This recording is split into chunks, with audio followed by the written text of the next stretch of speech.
Bonjour, bienvenue sur le tutoriel pour apprendre à utiliser l'outil de la gestion de la labellisation en ligne. Vous trouverez ici la page www.labelcommunesanté.ch/login.php où vous pouvez accéder directement à votre espace de labellisation. Vous verrez ici, vous aurez reçu vos accès que vous pouvez rentrer dans utilisateur et mot de passe pour accéder directement à l'outil. Donc ici, je me connecte. Vous arrivez ensuite ici sur l'outil. Vous ne vous inquiétez pas, je suis en admin, donc j'ai plus de fonctionnalités que vous. On va voir vraiment l'outil de labellisation qui vous intéresse. Donc ici, vous allez glisser votre souris sur la droite et vous avez un bandeau qui s'affiche. Vous allez ensuite sur Gestion de la labellisation, sur lequel vous cliquez. Ensuite, ici, c'est vraiment l'interface qui nous intéresse, avec le nom de la commune, le canton, le statut de la demande, et on peut trier aussi par ordre alphabétique. Ici, je vais prendre une commune qui s'appelle Bidon pour le test. Donc la commune se trouve ici. On peut tout à fait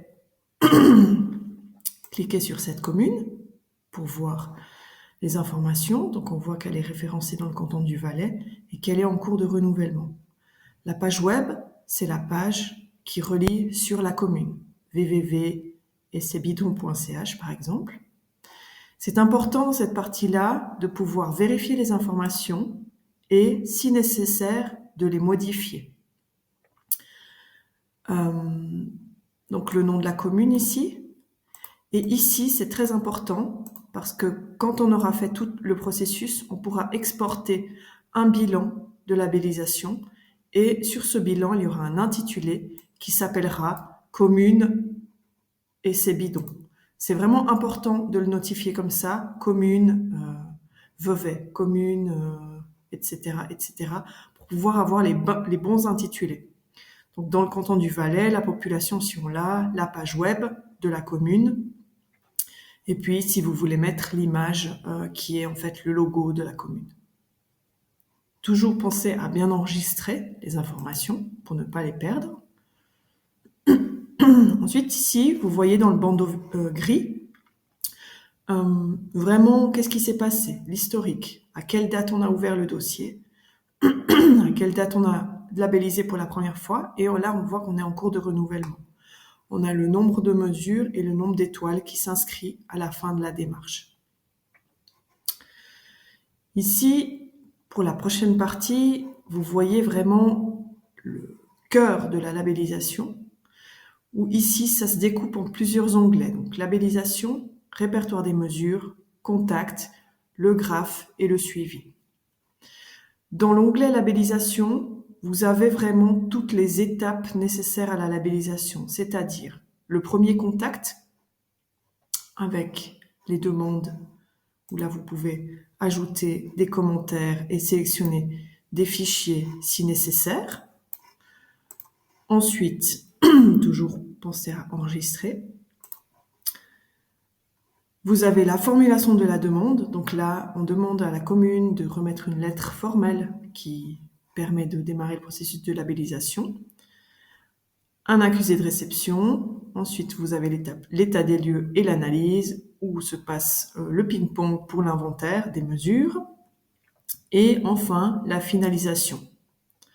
D'une fois que le bilan des mesures est finalisé, on aura justement cette partie labellisation où on va faire la remise officielle du label. Donc vous voyez, dans toutes ces étapes, on a ajouté un commentaire et on a validé l'étape. Donc le responsable cantonal pourra valider l'étape, le responsable communal pourra ajouter les informations, les commentaires, les pièces jointes.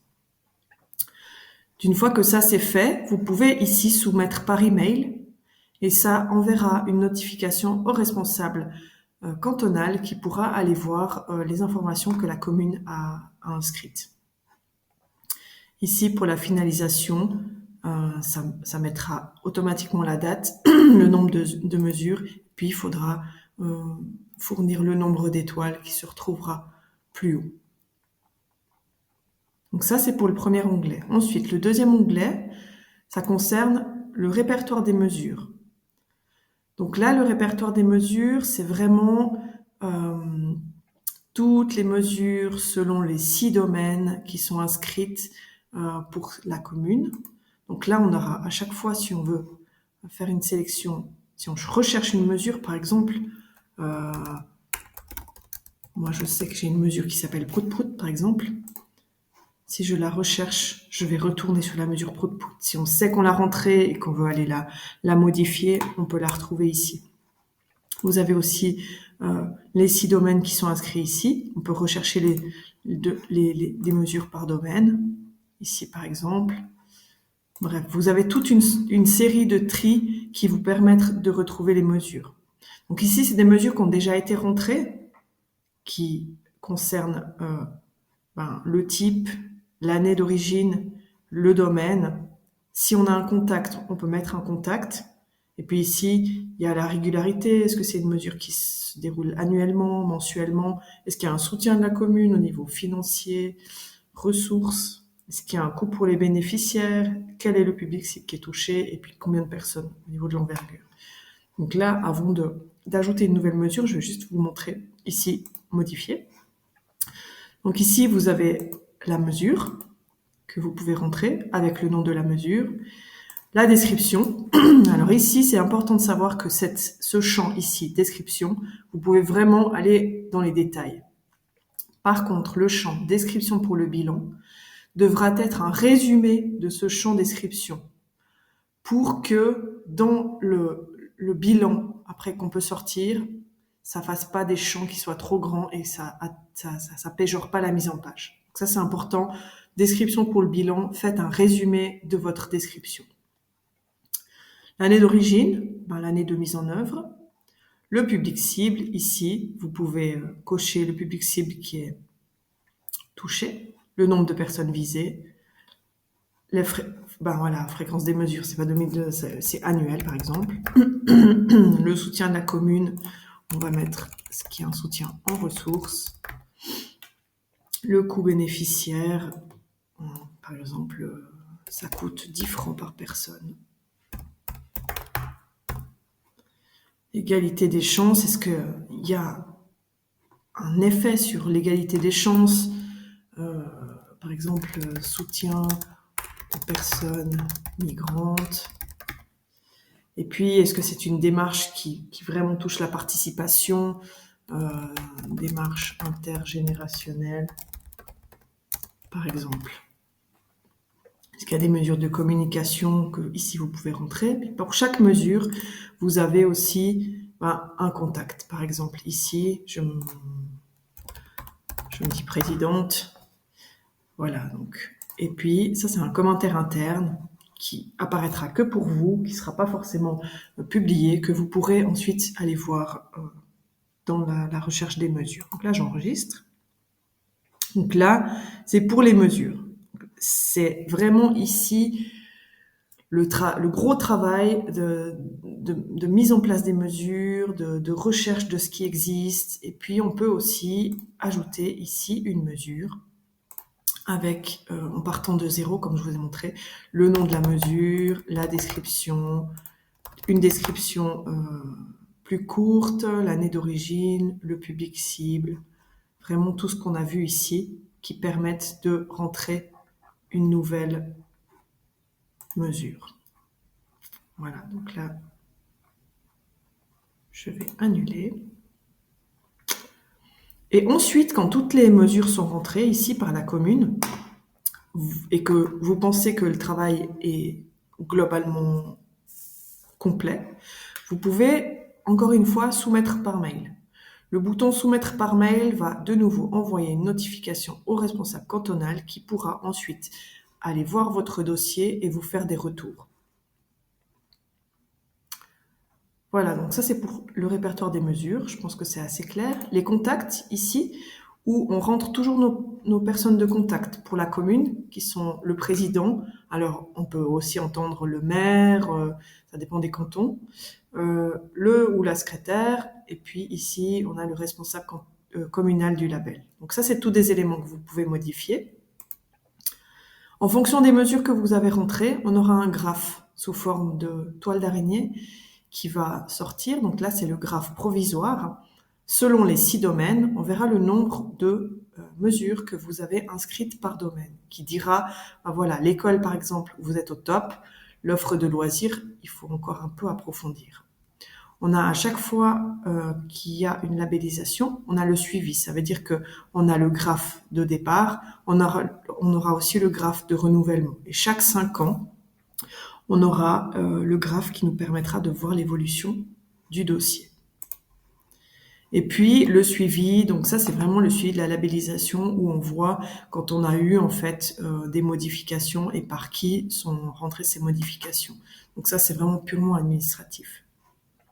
Il faut savoir ici que quand vous avez eu le retour du responsable cantonal sur vos mesures, vous pouvez ensuite finaliser, quand tout a été évalué ici par le responsable cantonal, vous pouvez ensuite finaliser la labellisation avec le responsable cantonal. Donc c'est lui qui dira, voilà, ça on valide pas, ou on valide peut-être, et ensuite il y a une validation définitive. D'une fois que cette validation définitive est faite, on ne peut pas rouvrir le dossier. Ici, un dernier élément qui est important, c'est que on a ce fameux export du bilan des mesures, où là, l'intitulé pour le bilan, là on voit qu'on a rentré commune et ses bidons. C'est en fait ce bilan qui recense toutes les mesures de promotion de la santé sur les différents domaines qui sont ici. Donc là, si vous avez rentré 8 mesures, pour politique communale, il y en aura 8, 5 pour offre de loisirs, tout se met automatiquement à jour. Il y a toujours les responsables cantonaux et communaux qui s'inscrivent avec la date. Et puis vous pouvez ensuite ajouter aussi votre logo dans ce qu'on a vu au tout début, ajouter une image. Et là, en fait, voilà, c'est le descriptif de la mesure, l'origine, la description, l'envergure, la régularité, l'accessibilité, le contact. Donc là, on voit vraiment qu'on a ce bilan de toutes les mesures pour tous les domaines, avec une proposition d'amélioration aussi, qui se trouve juste avant. Et puis finalement, on voit ce fameux graphe. Donc ça, c'est un document qui, à la fin de la labellisation, peut être imprimé par PDF et transmis à la commune. C'est ça qui permet en fait de voir l'état de la labellisation. Donc voilà, je pense que globalement, je vous ai donné déjà une bonne supervision de l'outil. Vous pouvez y aller comme ça. Et puis, de toute façon, vous savez que les responsables cantonaux et la coordination intercantonale restent à disposition si vous avez des questions. Alors, merci de m'avoir suivi jusque-là. Je vous souhaite une toute belle journée et je vous dis à bientôt.